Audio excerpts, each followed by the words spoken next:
Hello J aspirants, welcome to career support JEE. आज मैं आप लोगों को बताता हूं कि वो कौन सी एनआईटीज हैं जिनमें लोवेस्ट रैंक पे आपको सीएससी मिलेगी। मैं ओनली एनआईटीज की बात कर रहा हूं, ट्रिपल आईटीज और जीएफटीआईज की बात नहीं कर रहा हूं।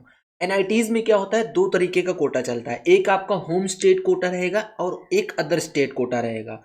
जो बच्चे उस पर्टिकुलर एनआईटी से बिलोंग करते हैं, उस स्टेट से, उनको होम स्टेट का कोटा मिलता है। और कुछ बच्चे ऐसे होते हैं, बाकी जैसे रिमेनिंग इंडिया के बच्चे हो गए, तो वो अदर स्टेट के कोटे में जाते हैं। ये मैं आपको पूरा का पूरा डिस्कस करके बताऊंगा कि आपकी क्या लोवेस्ट रैंक होगी, अगर कितने लोवेस्ट रैंक तक भी एनआईटीज में सीएससी मिलती है। चलो आप लोगों के साथ डिस्कस करता हूं, लेकिन उसके पहले मैं आपको ये दिखाता हूं कि ये परसेंटाइल टू आपका जो रैंक कैलकुलेटर है वो किस हिसाब से काम करता है, इसको देखो आप लोग। ये क्या है, ये आप लोगों के लिए एक बहुत ही इंपॉर्टेंट चीज साबित होगी। जैसे आप कभी एग्जाम दोगे, जेईई मेन सेशन 1 का एग्जाम स्टार्ट होने वाला है, क्योंकि इसकी जो सिटी इंटीमेशन स्लिप है वो ऑलरेडी रिलीज होने के लिए डेट्स आ चुकी है सिटी इंटीमेशन स्लिप की। तो आपके पास कुछ परसेंटाइल आएगा, फिर उससे आप रैंक मतलब कैसे कैलकुलेट होती है आपकी, वो आप लोग डिसाइड कर सकते हो कि परसेंटाइल टू रैंक कैलकुलेटर कैसे होता है। अप्रॉक्स बताता हूं इसका क्या फॉर्मूला होता है। जैसे आपको रैंक निकालनी है तो ये लिखा है n of 100 minus p upon 100। ये है formula percentile to rank calculator का। इसमें एन क्या है, एन है total number of unique candidate. N जो इंडिकेट कर रहा है ये total number of unique candidate को इंडिकेट करता है। पी जो इंडिकेट करता है ये परसेंटाइल ऑब्टेन्ड इंडिकेट करता है। अगर ये दोनों चीजें आपके पास अवेलेबल है तो आप अपनी अप्रॉक्स रैंक निकाल सकते हो। जस्ट आपको एक एग्जांपल के लिए बता रहा हूं। Suppose total 14 lakh student appear हुए।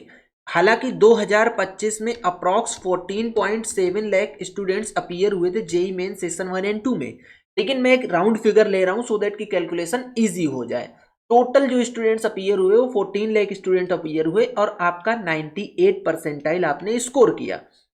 तो आपकी अप्रॉक्स रैंक कितनी बनेगी, 14 लाख 100 माइनस 98 अपॉन 100, तो ये लगभग लगभग जाके 28,000 के आसपास आपकी रैंक बनेगी जाके। तो आप ये, मैं बोर्ड क्लियर कर देता हूं, इसका आप स्क्रीनशॉट ले सकते हो। इससे आपको ये आइडिया लगेगा कि आपको परसेंटाइल से रैंक कैसे कैलकुलेट करनी है। अब मैं आपको वो एनआईटीज बताने वाला हूं जो लोवेस्ट रैंक होने पे भी सीएससी ऑफर करती हैं। बात करते हैं एनआईटी मिजोरम की। एनआईटी मिजोरम में होम स्टेट में जो ओपनिंग रैंक थी सीएससी की 271,407, ये राउंड 6 का डेटा है। और जो क्लोजिंग रैंक थी 5,63,566, 5,63,566। अब आप लोग ये सोच रहे होंगे कि ये तो यार बहुत लो रैंक तक सीएससी मिली है। तो हाँ, बहुत लो रैंक तक इसलिए मिली है क्योंकि ये मिजोरम का होम स्टेट का कोटा है। एक चीज और याद रखिएगा, ये सारी की सारी ऑल इंडिया रैंक लिखी हुई है। दैट मीन्स ये ओपन कैटेगरी का पूरा मैं कट ऑफ दे रहा हूं आप लोगों को। अगर आप रिजर्व कैटेगरी से आते हो, रिजर्व कैटेगरी कौन कौन सी, ईडब्ल्यूएस, ओबीसी, एससी और एसटी, इन कैटेगरी से आते हो तो आपको जो सीट मिलने वाली है वो और लोअर रैंक पे सीट मिलेगी। अब अगर आप रिजर्व कैटेगरी से हो तो आपको जो सीट अलॉटमेंट होगा वो आपकी कैटेगरी रैंक से सीट अलॉटमेंट होगा, कैटेगरी रैंक से। अगर आप जनरल कैटेगरी से आते हो तो आपका ओपन कैटेगरी, फिर कोई आपके पास कैटेगरी बची नहीं तो जो आपकी सीआरएल रैंक है उसी पे अलॉटमेंट हो। जब हम लोग अदर स्टेट की बात करते हैं, अदर स्टेट सीएससी की एनआईटी मिजोरम में, तो जो क्लोजिंग रैंक थी वो 37,751 की क्लोजिंग रैंक तक सीएससी मिल गई थी। एनआईटी मणिपुर की बात करते हैं, होम स्टेट वाले स्टूडेंट्स को 2,15,198 की क्लोजिंग रैंक तक सीट अलॉट हो गई थी। अदर स्टेट के स्टूडेंट्स को 33,098 की क्लोजिंग रैंक पे सीट मिल पाई है। एनआईटी श्रीनगर की बात करते हैं, यहाँ पे दो तरीके का कोटा होता है, एक लद्दाख कोटा एंड जेएंड के कोटा। लद्दाख कोटा की बात करें तो 2,20,991 की क्लोजिंग रैंक पे सीट मिल गई थी। सीएससी, ये सारा का सारा पूरा का पूरा जो डेटा है वो कोर सीएससी का है, कोर सीएससी का, कोई स्पेशलाइजेशन नहीं है। सारी आपके सामने सीआरएल रैंक लिखी हुई है।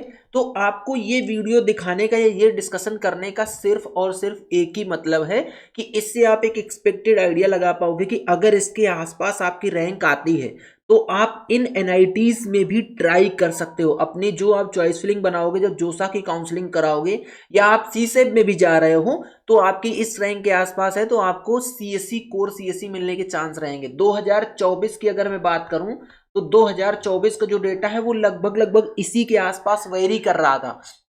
तो जो 2026 का डेटा आएगा वो भी इसी के आसपास वेरी करेगा, ये समझिए आप। अब J&K की बात करते हैं, J&K कोटा की, तो 39,108 की क्लोजिंग रैंक पे कोर सीएससी मिल गई थी NIT श्रीनगर में। आगे जो आते हैं NIT सिक्किम की बात करते हैं। होम स्टेट वाले कैंडिडेट्स को 1,85,001 की क्लोजिंग रैंक पर कोर सीएससी मिल गई थी। अदर स्टेट का स्टूडेंट्स था अगर कोई, तो 26,616 की क्लोजिंग रैंक तक सीट मिल गई थी। और आपको एक चीज बता दूं, ये जितनी भी NITs लिखी हैं ये मोस्टली NITs टायर 3 की NITs हैं। टायर 3 NIT में क्या है, 3 टाइप की NITs को जस्ट कैटेगराइज कर रखा है, ये कहीं से कोई ऑफिशियल नहीं है, सो दैट कि इनको सेग्रीगेट किया जा सके, आप इनको अच्छे से प्रियोरिटाइज कर पाओ। तो 3 कैटेगरी दी गई हैं, tyre 1, tyre 2 and tyre 3। Generally ये जो NITs लिखी हैं ये सारी की सारी NITs टायर 3 के NITs में बिलोंग करती हैं। कुछ कुछ NITs ऐसी हैं इसमें एक दो जो स्विच कर रही हैं, फ्रॉम 3 to 2 में जा रही हैं। इसका मतलब ये है कि यहाँ का इंफ्रा डेवलप कर रहा है, यहाँ की जो क्वालिटी एजुकेशन है वो डेवलप कर रही है, जो इनका प्लेसमेंट, जो परसेंटेज ऑफ प्लेसमेंट है स्टूडेंट्स का वो इंक्रीज कर रहा है, जो इनका एवरेज प्लेसमेंट है वो इंक्रीज कर रहा है। तो जब ये सारी चीजें इंक्रीज करती हैं तो NIT शिफ्ट होती है। तो कुछ NIT टायर 3 से टायर 2 में शिफ्ट हो रही हैं, कुछ टायर 2 से टायर 1 की तरफ भी शिफ्ट हो रही हैं। उसके लिए मैं सेपरेट वीडियो लेके आऊंगा, आप लोगों को समझा दूंगा कि कौन सी ऐसी NITs हैं जो स्विच कर रही हैं, 3 से 2 में जा रही हैं, 2 से 1 में जा रही हैं। सिर्फ उन्हीं NITs को डिस्कस कर दूंगा, ठीक है। अगली बात करते हैं NIT अगरतला की। NIT अगरतला में होम स्टेट कोटा से जो CSE मिली थी, ये CRL रैंक है, 75,417 की क्लोजिंग रैंक पे सीट मिल गई थी। जब हम अदर स्टेट स्टूडेंट्स की बात करते हैं तो 22,013 की क्लोजिंग रैंक पे कोर CSE मिल पाई थी। NIT अरुणाचल प्रदेश की बात करें तो होम स्टेट के स्टूडेंट को 78,084 की क्लोजिंग रैंक पे सीट मिली थी। अदर स्टेट के स्टूडेंट्स को 30,607 की क्लोजिंग रैंक तक सीट मिल गई थी। आगे देख लेते हैं NIT पुदुचेरी। NIT पुदुचेरी में होम स्टेट कोटा को, जो पौंडीचेरी की होम स्टेट कोटा ले रहे थे बच्चे, उनको 64,692 की क्लोजिंग रैंक तक कोर CSE मिल गई थी। जब हम लोग अदर स्टेट की बात करते हैं तो 19,758 की क्लोजिंग रैंक पे सीट मिल पाई है राउंड 6 तक। NIT गोवा की बात करें तो गोवा कोटा जो बच्चों का लगता है 27,338 की क्लोजिंग रैंक तक कोर CSE मिली। अदर स्टेट के स्टूडेंट्स को 13,640 की क्लोजिंग रैंक तक सीट मिल पाई थी। NIT उत्तराखंड होम स्टेट की बात करें तो 31,282 की क्लोजिंग रैंक तक CSE मिली थी। अदर स्टेट की बात करते हैं तो 18,039 की क्लोजिंग रैंक तक सीट मिल पाई। ये जो मैं पूरा का पूरा डेटा दे रहा हूं आपको, ये 2025 का डेटा है, ऑथेंटिक डेटा है, जो कि ऑलरेडी अपडेट है ऑफिशियल साइट पे। आप लोग ये डेटा देखना चाह रहे हो तो आपको सिर्फ और सिर्फ जोसा की साइट को एक्सेस करना है।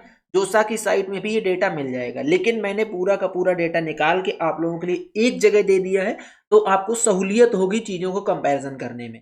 सिंपली आप स्क्रीनशॉट ले सकते हो, अपने रेफरेंस के लिए रख सकते हो, ताकि जब आप अपनी चॉइस फिलिंग बनाओगे, जब काउंसलिंग स्टार्ट हो जाएगी, दोनों सेशन का एग्जाम हो जाएगा, देन जो आपका बेस्ट परसेंटाइल आएगा उस पर आपको रैंक मिलेगी। उस रैंक के बेस पे आपकी जो काउंसलिंग होगी, जब आप काउंसलिंग करेंगे तब आपके लिए बहुत ज़्यादा इंपॉर्टेंट होगा कि आपको इन NITs में जो सेग्रीगेशन है वो पता होना चाहिए, इनकी क्वालिटी पता होनी चाहिए, सो दैट कि आपकी रैंक के बेस पे जो बेस्ट NIT आपके लिए बन रही है उसी में आप जाओ। ऐसा ना हो कि पता चले कि आप कोई एक अच्छे NIT में जा सकते थे, लेकिन due to lack of knowledge आप गलत जगह पे पहुंच गए। इस चीज को अवॉइड करने के लिए मैं आप लोगों के लिए पूरा का पूरा डेटा लेके आया हूं।